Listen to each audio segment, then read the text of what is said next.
And then he looks up at me and he says, I've spent my entire life trying to prove my worth to my father. Another piece came together right then that went all the way back to the main driver, the main story. It's playing out. It's in the body of the voice.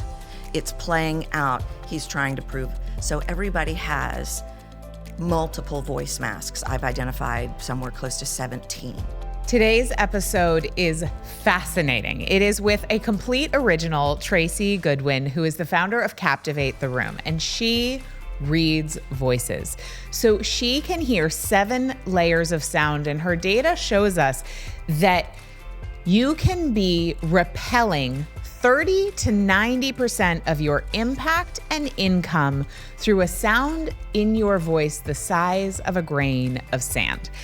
The science behind what she does and the actual application and results that she gets with her C-suite clients, 8-figure business owners and actors and people from all different walks of life are absolutely mind-blowing. And in this episode, not only do we talk about the way our voice impacts our businesses and our lives, but she also reads my voice live. So it is like a live therapy session, and you are going to hear her pinpoint all the layers of sound in my voice, covering up the 7th layer, which is our true selves, our true voice, and how we can clear those out. I do cry in the episode. It is very personal. It's very transparent.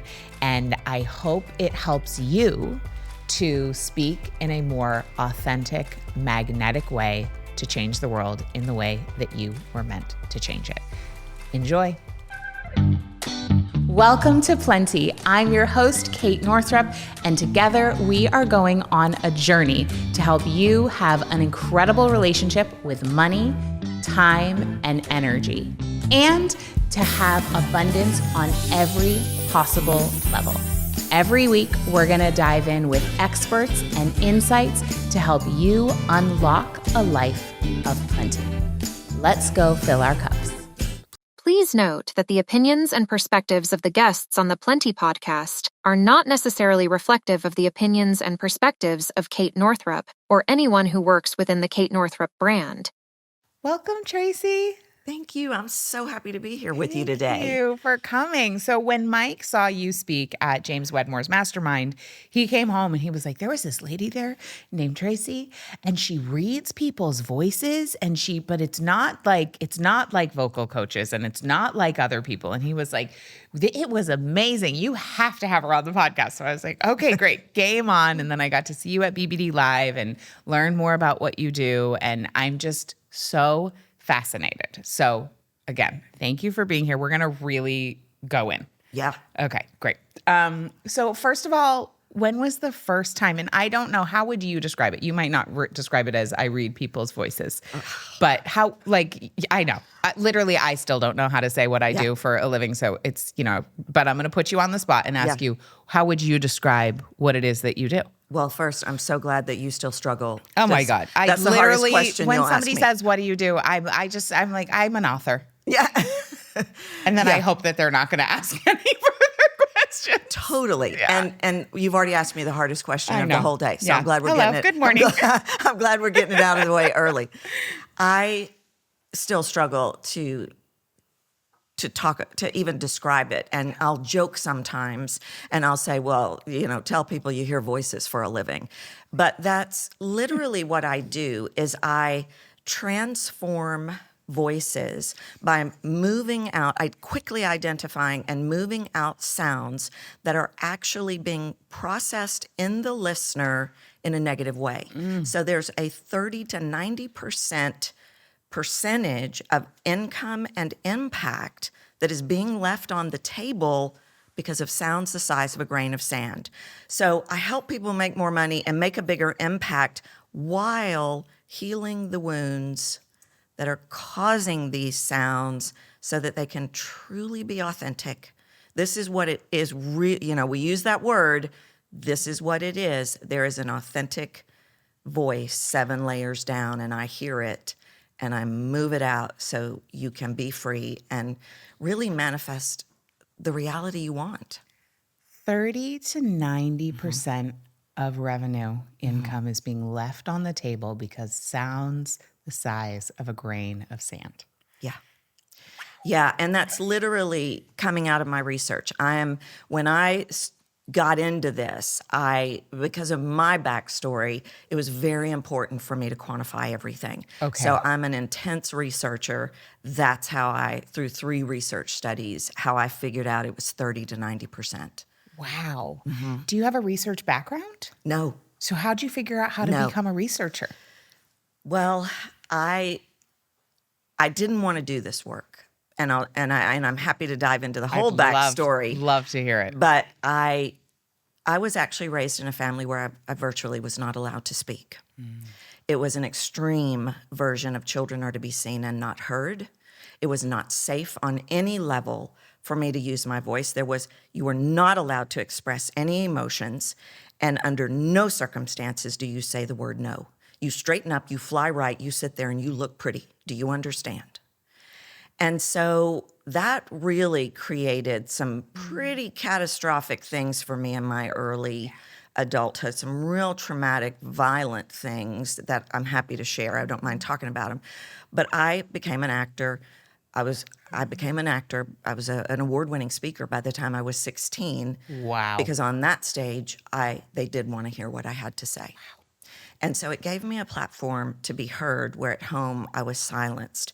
And I knew I could hear voices a certain way. In retrospect, I know that was a survival mechanism. Yes. I thought, it was my way of, I learned to navigate silence to know what I was about to encounter.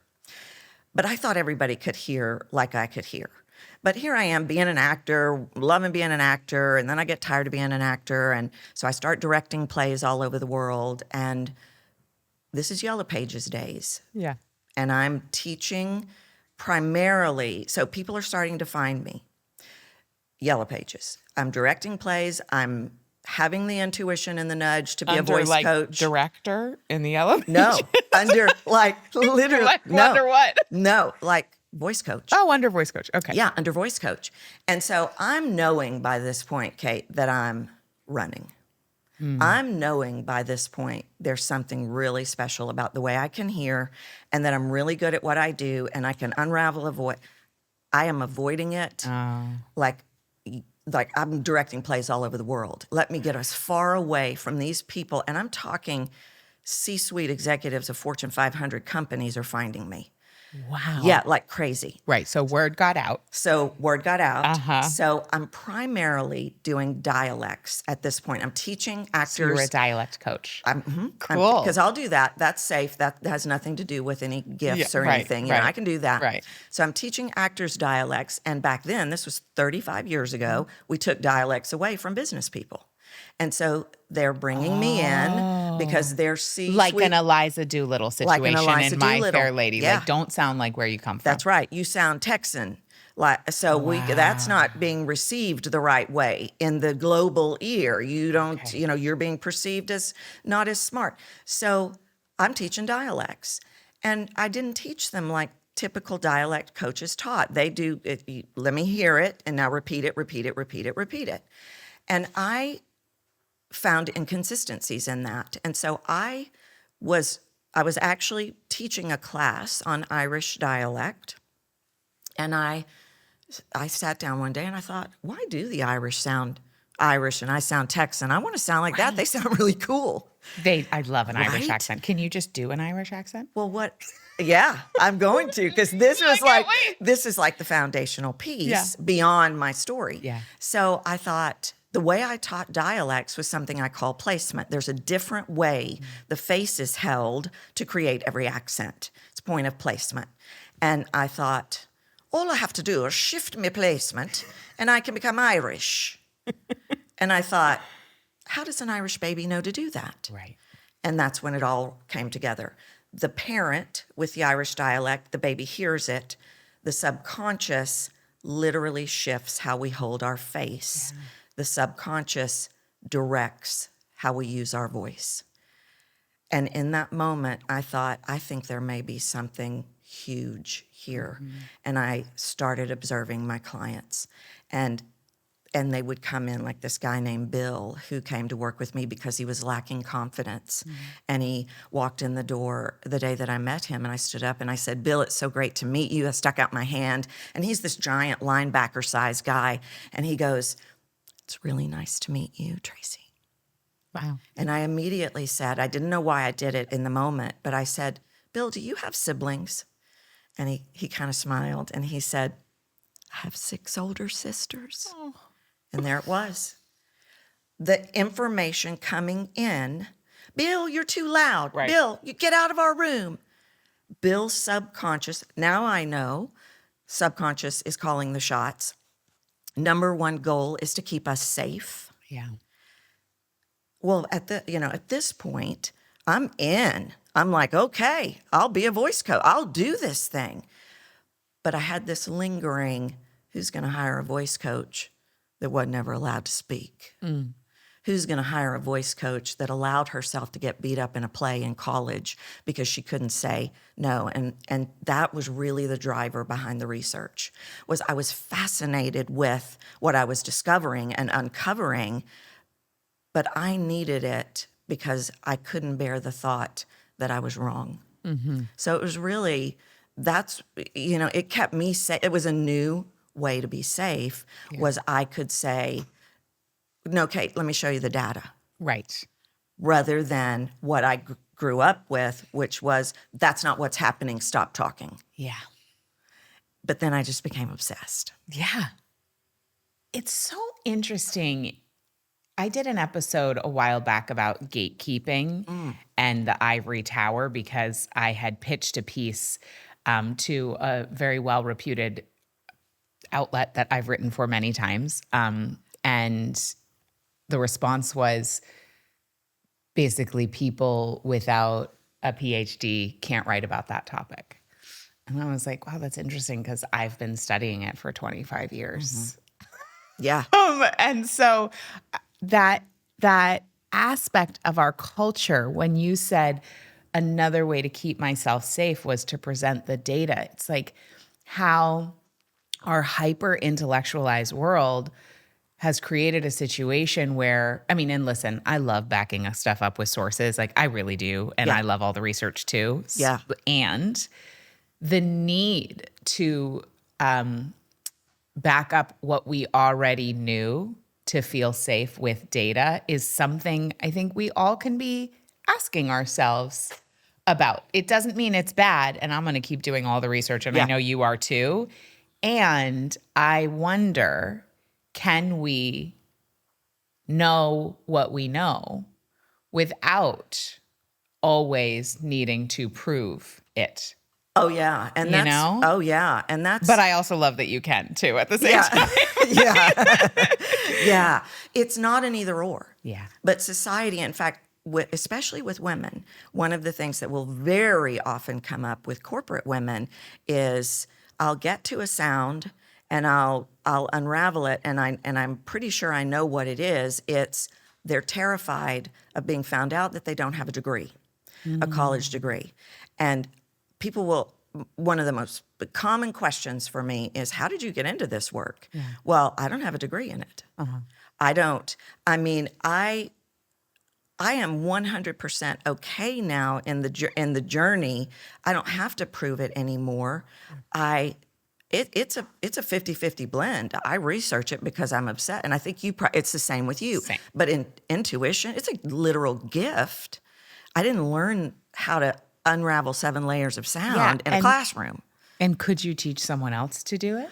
Well, I'm going to try this year. Okay. Yeah, I'm going to try this year, and I think that I almost believe, Kate, that everybody can do what I can do. And the reason I believe that, or that it could be taught, is because after I work with people, I constantly hear, I don't ever hear voices the same. I can hear every single thing. I wreck television for people. Don't ever work with me if you watch movies and television because you never. I love TV and movies. But even in my yoga teacher training, we were really taught how to identify what was going on with someone's anatomy and reading people's bodies and how they walk or how they stand for past injury, for inconsistency, for whatever. And even that understanding, I always am looking at bodies and just being like, interesting. Left hip hitched up. I wonder what's going on with their psoas. Like, Yeah. all these layers of reality that we don't Yeah. see that then we see, and it's like you just have more knowledge. And Yeah. but can you shut it off? I had to learn how. Yeah, I used to always be in that zone. of course. And it's really interesting. I did a training for a company, and the minute I got on the Zoom, this was, I don't know, I was doing Zoom. You were probably doing Zoom even before 2020. Oh yeah, you're it was like so Skype, funny when everyone right? was like, "Wow, Zoom!" I was like, "I have lived on Zoom for like- at least 6 years Yeah. previous to Yeah. this time." Right? Yeah. We were probably both early adapters, in the yeah. invite to the beta Zoom. Yeah, And we were hello, Skype. we should have invested in Zoom. No joke. Did you? No. No. Well, No, what were we hello. thinking? Yeah, no, What were I we don't even thinking? remember when Skype transitioned to Zoom. No, but but it it's- was like GoToWebinar and then it was Zoom. Yeah. Anyway. Long time ago. Long time ago. So I go into this company, and the minute I hit the Zoom, I went, the anger in the voices of that room were really hard for me to work through. I got off that call and I ran 105 fever for a week. Whoa. And a coach that I was working, because I've got constantly, an entire committee helping me show up every day. Trust me, I believe in coaching. Yeah. This one woman that I was working with out of Australia, she said, I have to teach you to turn it off. Yeah. Because it's, it was very draining. Too and it was, much. it's Too much constant information all the filtering. time. Yeah. Yeah. And then the heavy, negative, intense, I deal with backstories. I'm dealing with the original wound and every wound that piled on top of it before we're two. Yeah. And that is heavy stuff. And so I had to really learn how to work with the gift. I think it was a very long time before I even realized it was a gift. Oh, yeah. For a long time, I just really thought, yeah, okay. Right. You really thought other people could do this. I really thought other people could do it. But isn't that the way it is, right? Yeah.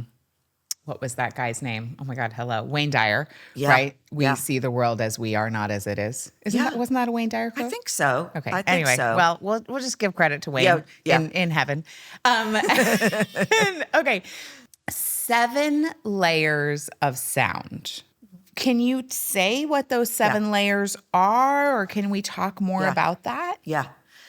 I always could hear, I broke it down into 3 chunks because I'll hear sounds in succession and I hear it very, very quickly. And I'm not tuned in now because otherwise I wouldn't be in the conversation. I'd be analyzing. Right.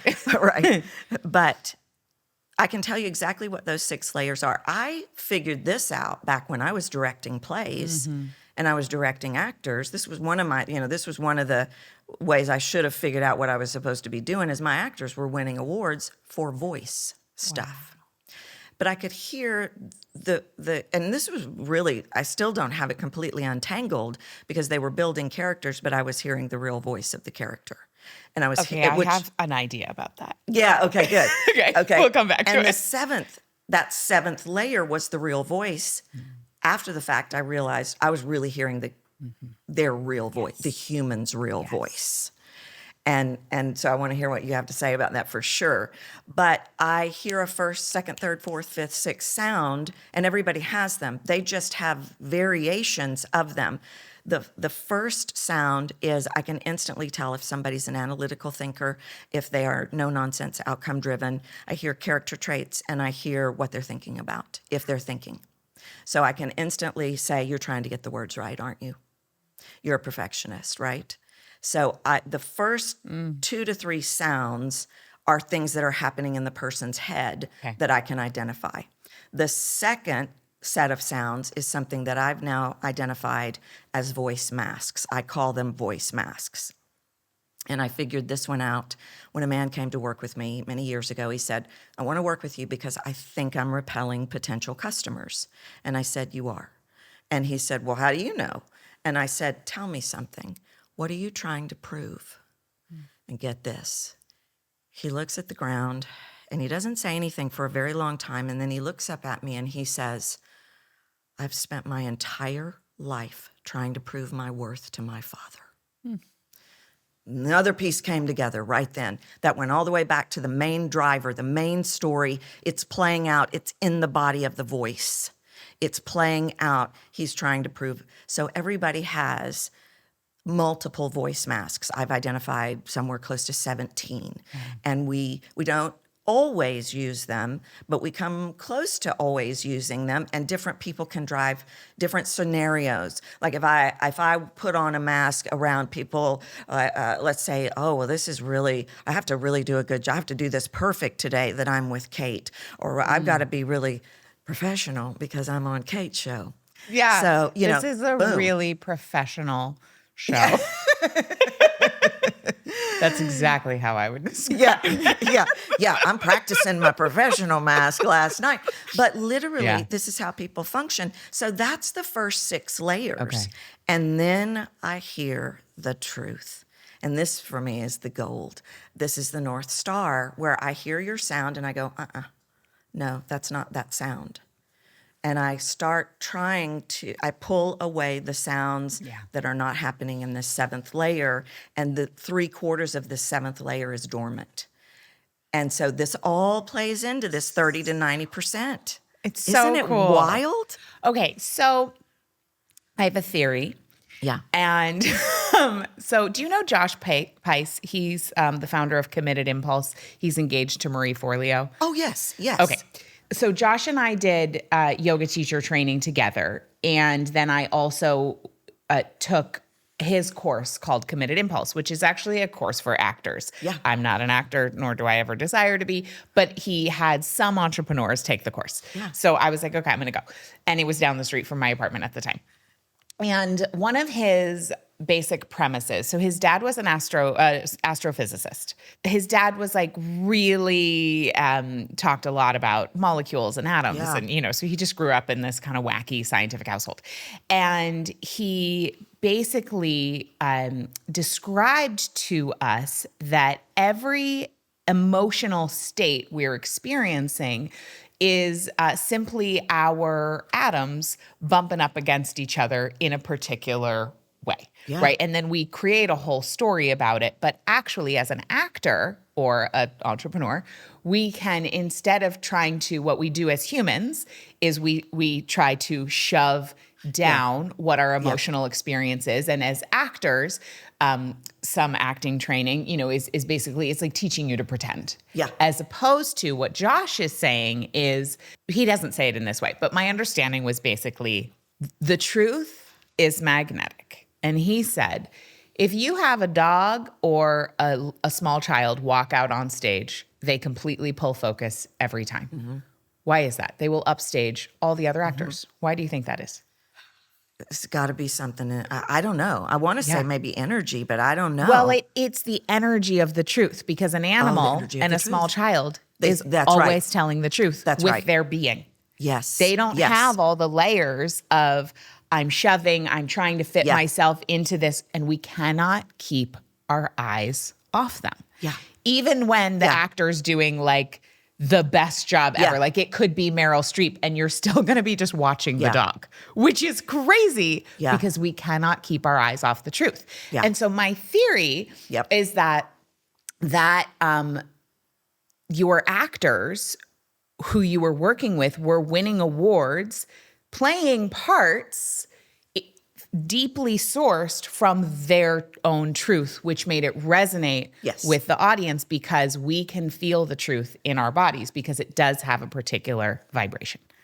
I agree with that 100%. That makes perfect sense. And that's why, and I have mixed feelings about this word authenticity, because everybody just kind of it throws it around, and they say, well, just be authentic, Kate, and you just want to go, oh, why didn't I think of that? My first blog was called Authentic Kate. Literally. It was literally called Authentic Kate. I love that. Yeah. I love that. I love that. But that is what we're seeking. One of the research studies I did showed me that buyers are seeking to hear the sounds that you have lived their experience. Well, that lines up perfectly with what you're saying here, because I need to hear the nuances of everything. And what are we taught to do? We're taught, even as entrepreneurs, be in the outcome. Oh my gosh, you're never going to believe how great you're going to be, Kate, after I work with you. It's going to be fantastic. It's going to change your life. And that person is going, I'm not there. Yeah. And they don't hear the sounds that say, they hear the sounds of, I can get you there, but they don't hear the sounds that say, I've been there. And those are some of the sounds that are shut down. So that makes perfect sense to me. Well, because sound is vibration, right? It's an energy. And so when you have sounds coming out of your vocal cords, they are literally resonating. They're vibrating something in my body. And I don't know how specifically the voice connects with the nervous system, but I do know that when we do nervous system drills to build our sense of safety in our body, our vocal tone changes. That's one of the signs that the drills are quote unquote working. Yeah. And I'll notice it when I teach drills live on, or tools live on calls. I'm teaching them and my voice changes as I'm doing the drill, and I could hear it in myself, because the more regulated we are, the safer we feel, our voice tends to deepen. Now, that's a vast oversimplification given what you know, but that's what I noticed. Yes. So can you tell me a little bit about that? Yeah. So typically, most people do not talk in their real voice because they talk, it's something more like, Especially women. Mike will be like, wow, you really have a phone voice. And like, Yeah. He's like, who was that? I'm like, oh, that's my voice when I'm booking a reservation at a restaurant. I don't know. I know. It's like, what's going on? Who is this? Who is this? And, I figured this out a long time ago. I would work with these women and they would come in and they're like, I don't know why my boss won't take me serious. And I'm like, okay, let's first of all. Well, because you sound like a mouse. Right. Yeah. But this is the societal piece, Oh, okay? yeah. There are so many societal implications. They exist around men's voices, Sure. But women are taught. So before we're 12, men are told, get out there and say what you need to say. Women are taught, get out there and say what you need to say, but be nice and don't upset anybody, okay, honey? And I literally remember this. Well, I remember two people specifically I want to tell you. One was a girl, and she not only did this, but she would do this. And I started working with her, and it went all the way back to high school when she worked at a pizza joint, and she would go, Joe's Pizza. And she would go, Joe's Pizza. And Joe came in and went, no, you got to be friendly. You've got to say it like this, Joe's Pizza. And she did it, and literally, this is still in the muscle memory of, I saw that episode, that nervous system episode of yours. I loved it. And it was so in alignment with how I feel about the body of the voice is holding the wound. You can have done years of therapy, all the thing, it's still in the voice. Yeah. Then there was a second gal I worked with, and she was an actor, and they sent her to me because she had a real nasal New York, almost sounded like the nanny. Yeah, and right? Fran. Fran Drescher in The Nanny.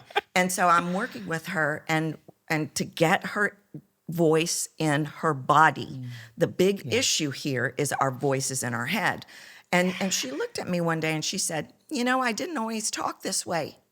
And I said, why'd you start? And she said, the prettiest girl in high school talked that way. She mimicked it. And we mimic. And I literally, this with entrepreneurs, I tested this, mimicking, especially the first line of any opening of anything, damages your retention. It hurts your retention because it's not authentic. It's not who you are. Wait, so I give just me an threw example. another zinger. Like, hold up. When you are mimicking, so let's say I do an opening line of something, and then I have people mimic it, then they won't retain. No. Let's so let me just close the loop on so we're in our head. The biggest problem in this whole voice thing and what you're talking about, the sound, I'm thinking about what you're thinking about. We have been indoctrinated to read the room. Kate, I go against the grain of everything. And that's the first thing I teach my people not to do. It's got to come out of you. It can't be, I'm deciding what Kate wants me to be right now and I'm going to be it. That's our number one problem. And it is a war sometimes trying to get people to let that go because they truly believe if I look at you, I can go, oh, Kate's not happy with me and I better shit. Okay. Well, and for most of us, that was survival. That was survival. We make the first trade before we're 2. Our first trade is I will give up my fullest expression for safety. And then I'm 40 and I'm boring sounding. What happened?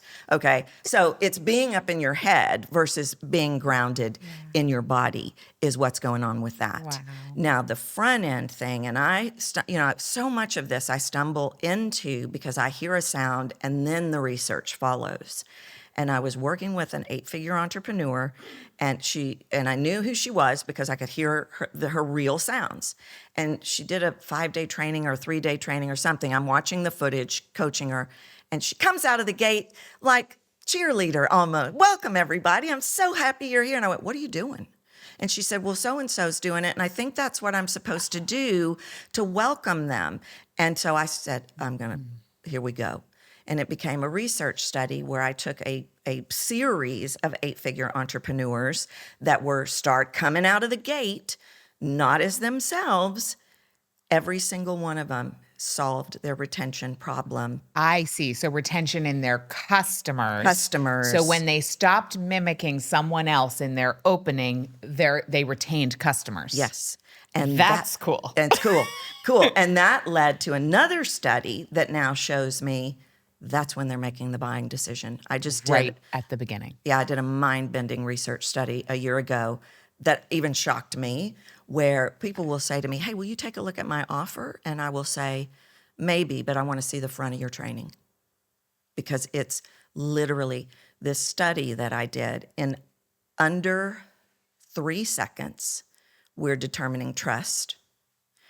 In under 14 seconds, we're determining if we're going to buy, but that wasn't even the shocking piece of the research. The shocking piece was we used to see where if you could get someone to know, like, and trust you, specifically, they would buy. 65% of the people in the study that trusted a voice would not buy from it. And so everybody in the study said, why, Tracy, why? And I said, well, I think I know, but let me go back and do more research. Connection and authenticity. I have to be able to connect with you. Right. So I can trust you, but if I don't feel connected, no way. And if I don't feel like you're authentic, I'm not giving you my money. Wow. How did you set up that study? Can I ask about the mechanism? I'm so curious. Yeah. So I brought in 13 people, and I had them record an introduction. It was not scripted. It was not the same. It was just them introducing who they were, not even selling anything. Okay. Then I brought in hundreds of test audience, and they didn't say their name. They didn't say their company. They didn't say anything. And was it only audio? So it was only audio. Okay. It was only audio. And then I brought in hundreds of people to listen to those recordings, and they were asked a series of questions as they listened to each voice. One of them was, at what point do you trust this person? It was all timed. At what point do you decide you're going to buy or not from this person? There were a handful of questions that they had to answer on every person in the moment as they listened without an opportunity to think about it. Okay. There was no, I'm going to turn the form in tomorrow. No, right. Right then. And so then me and the team looked at this hundreds and hundreds and hundreds of pieces of data, and we averaged it. You know, what is the average of when they would trust these voices that they weren't even selling, but that they as humans trusted these people. And that's what came out of the data. Wow. So, are you ready? So, for you listening, I asked Tracy if she would be willing to, essentially listen to my voice and demonstrate how she does this with people and see what grains of sand are in there that might be repelling 30 to 90% of customers. Yeah. Let's see. And she might make me cry, and I'm totally okay with that. So I'm willing to go there. Well, it's interesting because I know you've done a lot of work. But not specifically on my voice. Not specifically on your voice, but I can hear the fact that you've done a lot of work. So I love actually analyzing people like you because it makes me, I have to work really hard. It's not so, sometimes it's super obvious. Yeah. Sometimes it's so buried that you may even go, really? Because here's the thing, we can hear it. I believe we can hear it in other people because one of the studies is we all have a voice aversion. Oh, Right? There's people you can't hear. I started listening to a podcast today for some research.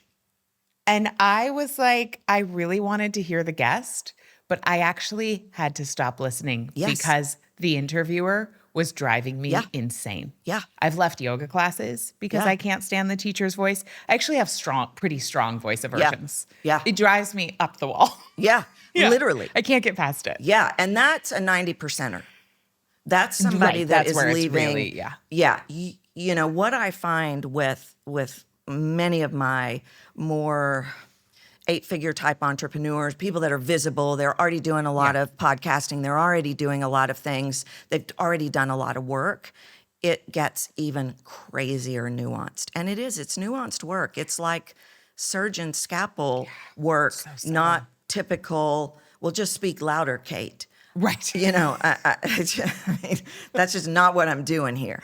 So Mike's like, are you aware of how loud you're talking? I'm like, just excited. But yeah, no. Okay, Probably so- not my problem is not speaking louder. no, just speak quieter, Kate. Okay, so I'm gonna tune into my listening ear, and you're just gonna talk to me. I mean, you can tell me about whatever you want. Okay. Try not to Trying to do anything. Yeah, try not to go, oh, she's analyzing, so I better be good. Okay, Don't great. do anything like that. Maybe just tell me what, you know, it can be anything. It can be your favorite thing to talk about. It can be your favorite part of your work. It can be, I would prefer it be more work. Work related? Okay, Because great. that's typically when more comes out. Or, well, the fastest way to unravel a voice is sell me something. Yeah. So something Okay, great. in I'll that. tell you about what I do. Yeah. Okay, great. So we have a neuroscience-backed approach to helping people heal their relationship with money. And particularly, it occurred to me before the holidays that making good money does not make you good with money. And while my methodology can really help anyone with their money, the truth is that the people I feel the most called to serve are folks who have moved beyond survival. You know, they're really in more of an affluence scenario, yet they still, because of their disordered money behavior, because of their dysregulation in their nervous system, because of core wounding that's acting out in their unconscious, they're overspending, they're feeling anxious for spending any kind of money, they are having a lack of financial systems, and they're caught on a treadmill of, well, I can just always make more money. And the solution to all my problems is going to be to make more money. And yet they've not built the receptor sites inside their body, inside their unconscious, their psyche, their emotional landscape to actually ever feel safe, secure, and free. And they keep just pouring more money in to a disordered system, both a logistical disordered system and a unconscious nervous system disordered system, hoping that someday it will finally feel enough. And unless you heal the systems internally and externally, it will never feel like it's enough because that's an inside job. Okay. Looked like I Thanks was for right. letting me practice that. That's good. Thank you. Yeah. That was Okay. helpful. Sure. No problem. This is fascinating. I'm just having the best time. I am too. This is so cool. It's really, really fun. Thanks Okay. for being here. So here's my first disclaimer to everybody. Great. I learned a long time ago, so I could have out people pleased anybody on earth. Okay. And in the early years of my career, I would do things like, Kate, you're really good. I don't really know. I mean, I don't really have anything. You're fantastic. And then I would walk away and go, why couldn't I say to her what? Because All the I things. couldn't take the risk of you being mad. Yeah. And then one day I realized I am not serving these people well. and I have to be able to say what I hear. And so I always give this disclaimer. I don't want you to think of any of this as bad, because it's not. I don't even hear it as bad. Right. You know, like out in the world, the screeching, okay, that's bad. That is different. Yeah. But this, when I lean in and hear a voice, I'm literally comparing what I hear as the real voice to the things that are microscopically seventh getting in layer. the way. Yeah. Yeah. So is it bad? Well, it's bad if it's costing you money. Let's fix that. Let's Totally. scoop up that 30%. But it's not like, well, I hope you don't talk to anybody today because this is bad. It's not Right. like that at all. And I also I say I'm analyzing, but I'm literally just firing off what comes in. Yeah, no, I think you're a the voice second. psychic. I mean, this is amazing. It It's so really cool. kind of is. Yeah. It really kind of I'm is. excited for you to Yeah. experiment with teaching other people and seeing Yeah. where that I'm so excited for you with your business. Yeah. Okay. Yeah. Anyway. Yeah. Okay. I'm not gonna go with my first sound. I'm gonna ask you a couple of questions. You're no nonsense, outcome driven problem solver? I guess so. Yeah. Would you be no nonsense to the point of no time for idiocracy? Like, let's go. We've got the solution. Let's go. Yes. Okay. All right. I heard that. And Yeah, like screwing around drives me crazy. yeah, I Yeah. can hear that. Yeah. Yeah, I can hear that. Okay. Yeah. All right. But I like to have fun. Yes, and I'm going to talk about that. So, is it bad that you're no nonsense outcome driven? No, not at all. But that sound, so we're not going to remove traits, Yep. but there is a sound, and I will tell you, I was listening a little bit, Yeah. paying attention this week, not analyzing, but just Prepping. yeah. I'm concerned, and I hear this in many of my A-type personality women.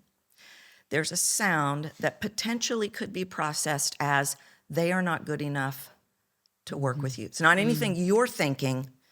Yeah. They're going, well, maybe someday I'll be good enough to That work with makes sense.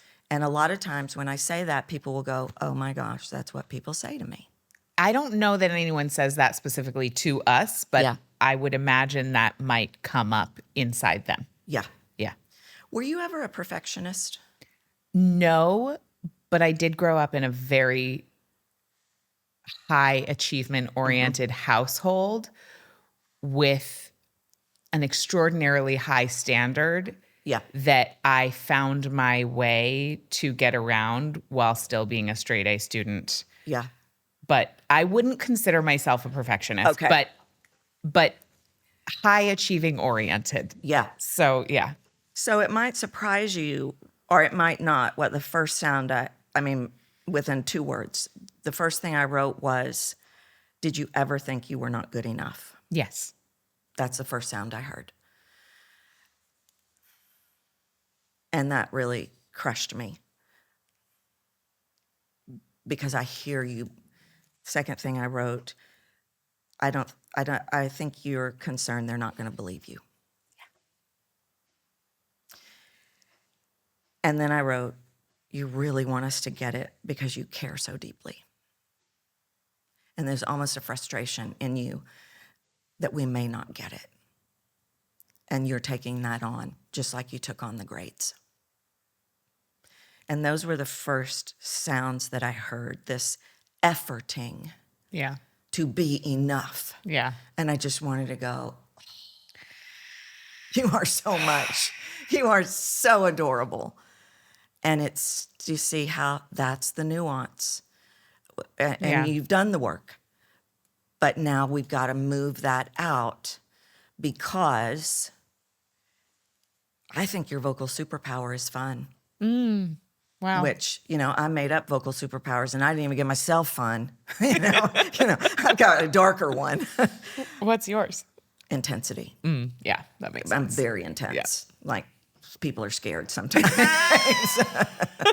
But so it's very interesting to hear you talk about dialogue, talk about the work, and then we have these moments. Yeah. And they're not Right. going together. Yeah. And that's that remnant, and I hear it as remnants. Right. You know, this tiny bit, Yeah. this remnant of this, and I'm going to use the word militaristic, doesn't mean you were in a militaristic household, Academically speaking. kind of. Yep. Yeah. Yeah, So no, I it's- mean, I know exactly like the source of this. Yeah. Yeah. Yeah. Which I'm happy to share if it's relevant, or Yeah. maybe I we would- don't need to. Yeah. Tell me if it's helpful for the work. Yeah, absolutely. I mean, Yeah, no, I mean, you know, my dad, God love him, he is so smart. Both of my parents are so smart and academic, super high achievers, Ivy League doctors. My dad, third generation Harvard English major. Wow. And I would bring him, you know, my work and he would red pen it like I was a PhD candidate. Yeah. And I was 12. yeah. And it was like, whew. Yeah. So, or like if I got an A- or a B+, it was like, what happened here? So yeah, there is that, like that proving and then interestingly, like in my parents' marriage too, there was a degree to which my dad never actually believed in the validity of my mom's work. And I really see the way in which my work is part of my maternal lineage. Yeah. And so there's this feeling of like, this is real. Like there's data. Let me prove this. Yeah. Yeah. Yeah, and that's what's playing out in these first sounds. And that's the needing to prove mask. But I don't know that you were ever a peacekeeper. Do you ever feel like you had? I don't hear significant people pleaser, peacekeeper in your voice, but sometimes I'm a chameleon. Oh, okay. So I'm really good at making whoever I'm with think I agree with them. Yeah. To a degree to keep the peace. Yeah. Okay. Yeah. So you know, I'd take that right away from you. I would just rip that right away from you. But the needing to prove, I hear a little bit of needing to prove, not like the guy that I gave the example on, but it's a different kind of needing to prove. And it might be even there is a needing to prove in people pleasing that is a needing to prove I'm enough, which is different than needing to prove I'm right and you're wrong. You don't have that one. No. But there's a little bit of and honestly, it's really manifesting in my ears is you're working too hard. Also, there's a banging. Yeah. And you know what I would say about that banging? Oh, your subconscious Totally. has figured out. Well, Tracy's got a list. Let's tear the building down. Bring in the jackhammers. I kid you not, Kate. I've had literally great. people, they see my face on the Zoom and they cough for an hour, or their internet goes out every time, or, I mean, it's because the subconscious, this is our identity. Yeah. Voice and the sounds of our voice. I am going to know who you are if you reveal it to me. Yeah. And that is one of the main wounds is judgment. Yeah. Another one is rejection. So that subconscious will go, hold on a minute. Where'd that professional mask go? Can't find it. We'll bring in the jackhammers. That's very vulnerable. It's but it's is vulnerability. so beautiful. It's the freedom. Yeah. It's the freedom. Okay. Higher range. You go into a higher range when you're having fun. Which I think is interesting. And if I really were to dive deep into that, you may just go, okay, this is no way. There's something that makes me feel like you're not allowed to do that. Not allowed to have fun. That's interesting. There's something. I might want to dig a little deeper into that sound, but there's a pattern there. When you're fun, you go into, you're always fun, but when you're joking around, you go into a higher range, which I would want to play with that because that's all, I don't know that that's your real voice. I think your voice is a medium register and it has range on both sides. Yeah. So I don't know. I'll just throw that out there and we can come back to it if you want. There's a cadence that is happening, and it's coming from these top things, I've got to make them understand when you teach us things or when you talk about things, that becomes way more contained than who you really are. You're like vibrant and fun, and there's more dimension in that seventh layer. And so you'll get on this note of, I've got to make them understand. I've got to be serious. I've got to be focused. I'm with the dad with the research paper, and here he comes with his red pen. So I've got to. That's still playing out. So that means you're missing moments to show us who you really are. But you do that in the fun pieces. So it's like your subconscious is allowing you to do it, but not allowing you to do it where the wounds are. And so I want more of Kate's funny, and then she's not, and then she's serious, and then she's sad, and then she's like, and that's what I see everybody miss, is we've got all these moments, these different feelings, and we don't play them because, well, that could be too much for people. Right. But they're there, and I want them to come out. And that's that permission slip to just go, you know what, I'm a big deal. And I really know what I'm talking about, and I don't even have to prove it to you because I'm on the mission. And the mission is greater than anything. And then when the mission becomes greater than anything, that can help us override. We're not even consciously thinking it, and we want to have a conscious piece and a muscle memory piece. We need to change the habit, but that mission of, I know you believe what you're doing is right and good, and that has to become more powerful than whatever the other is seeking. Yeah. And when that happens, and I think that we have to deal with judgment on a very, very deep level, and rejection and abandonment and sense of belonging. And are there any remnants left? Because there are remnants with everybody. Well, that may be too much for people. Yeah. Well, I'm going to say, let's get you to the point where it's like, they're going to love this. Yeah. They're going to love all these shades because they love and adore me. Yeah. And that's enough because it's more than enough. I don't know if that's resonating. Totally. Okay. You are a very passionate person. Yes? Yes. I need way more of it. Okay. Yeah, way more. You give me glimmers of it, and I love it.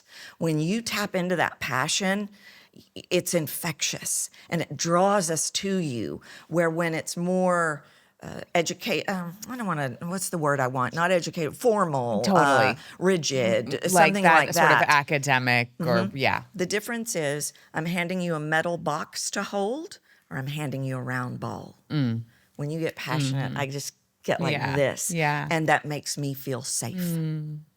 Yeah. Because it makes me feel like you believe in me. I process that sound as she believes I can do it. She believes in me. love Oh my that. gosh, this woman could be my greatest champion. Yeah. Let me see what program she offers. Let me see how to work with her. Where the other sound can be processed as, wow, she's really good and smart. I don't know. Yeah.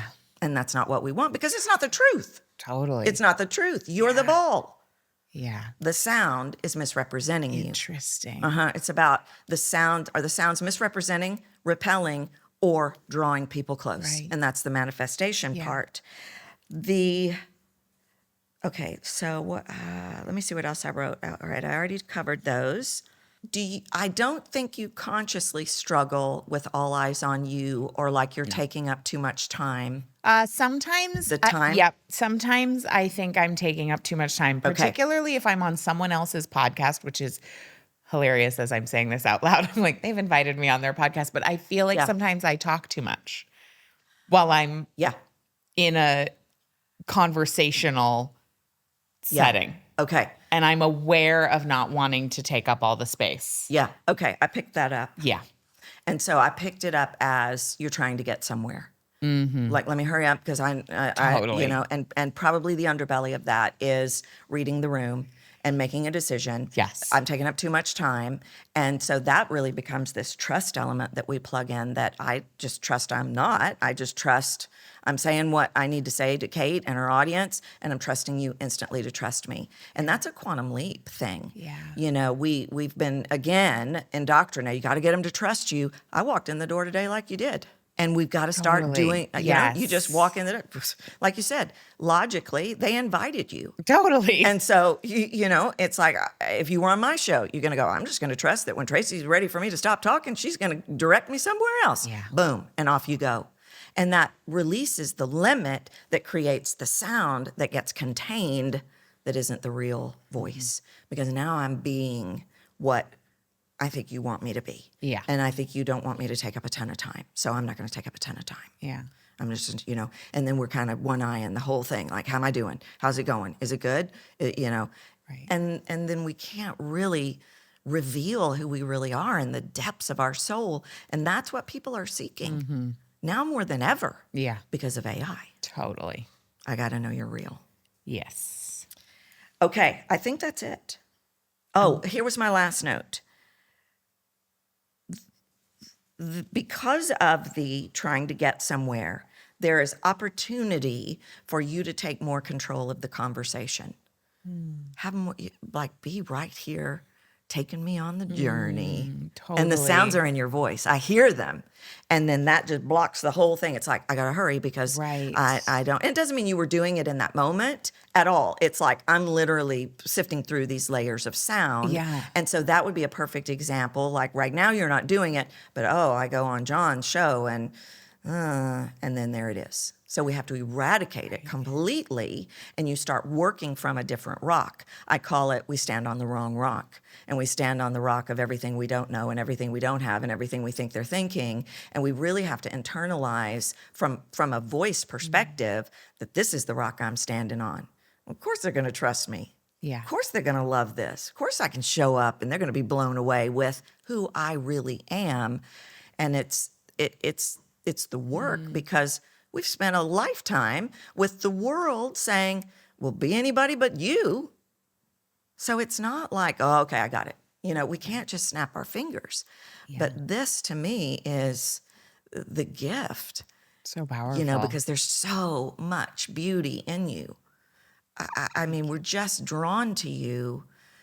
I want everybody to be drawn to you. What do you notice when people... So first of all, I'll say thank you. That was so amazing and insightful and accurate. So, wow.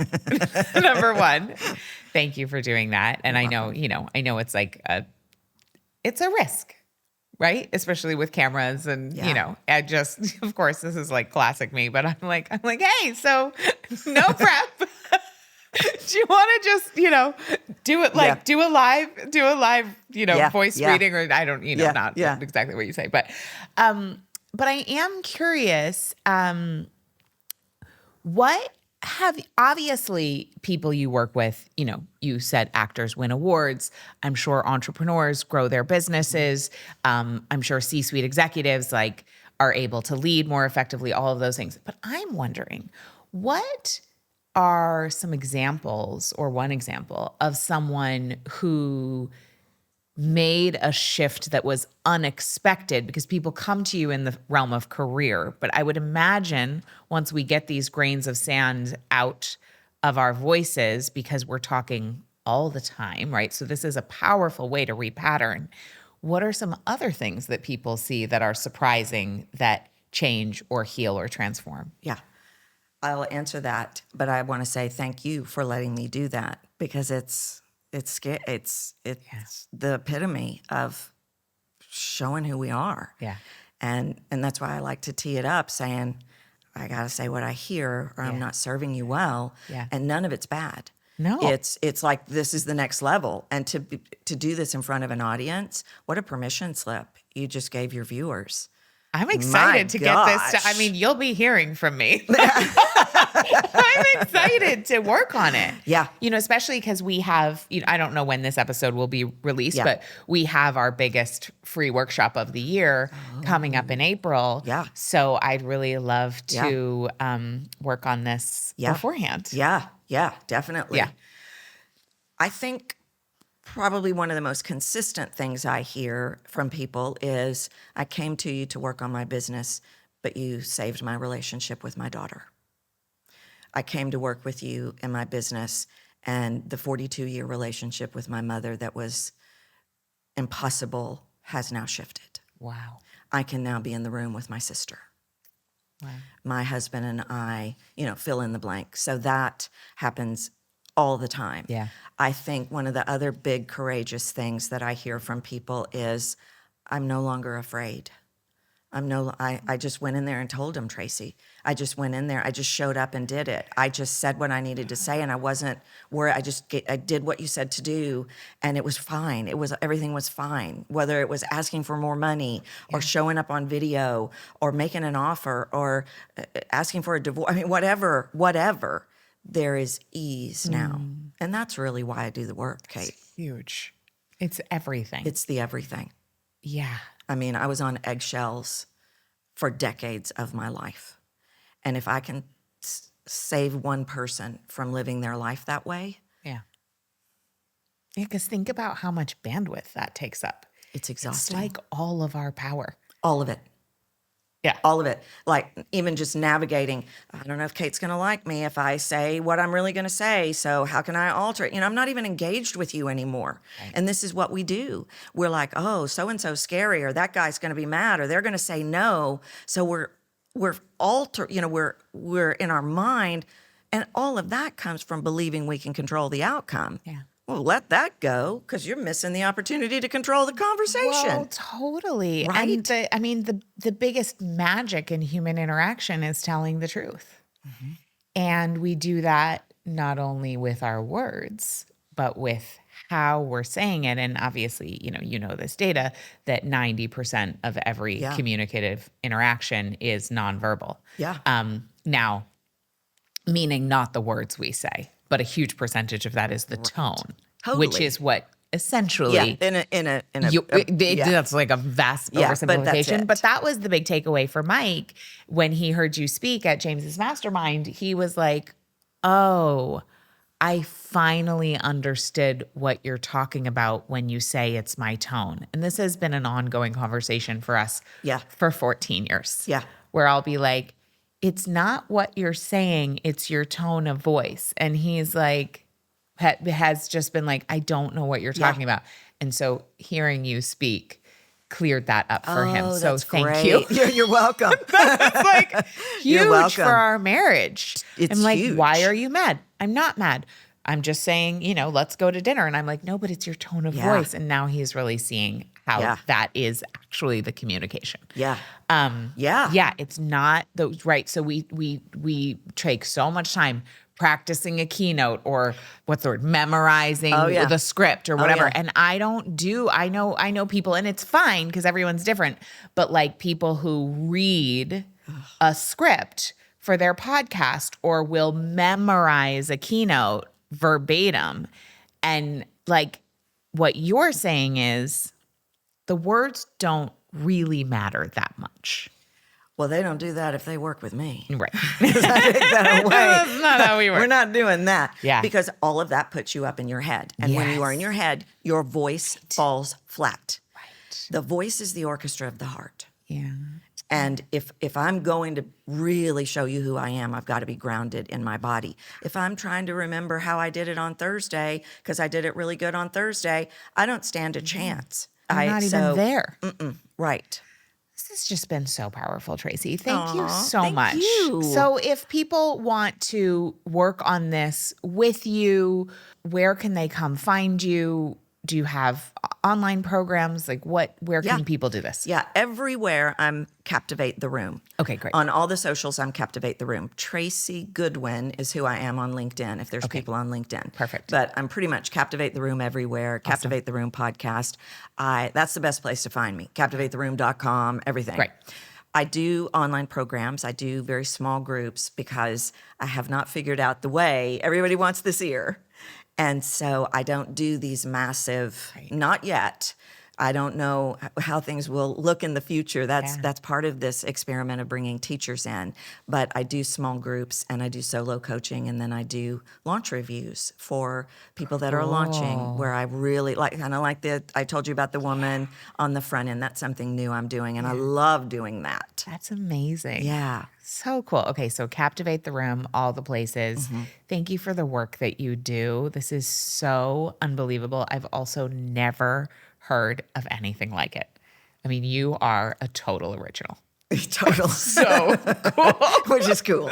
Yeah. Which I'm grateful for every day. Yeah. Thanks for being here. Thank you. Thanks for listening to this episode of Plenty. If you enjoyed it, make sure you subscribe, leave a rating, leave a review. That's one of the best ways that you can ensure to spread the abundance of plenty with others. You can even text it to a friend and tell them to listen in. And if you want even more support to expand your abundance, head over to katenorthrup.com/breakthroughs, where you can grab my free money breakthrough guide that details the biggest money breakthroughs from some of the top earning women I know, plus a mini lesson accompanying it with my own biggest money breakthroughs and a nervous system healing tool for you to expand your abundance. Again, that's over at katenorthrup.com/breakthroughs. See you next time.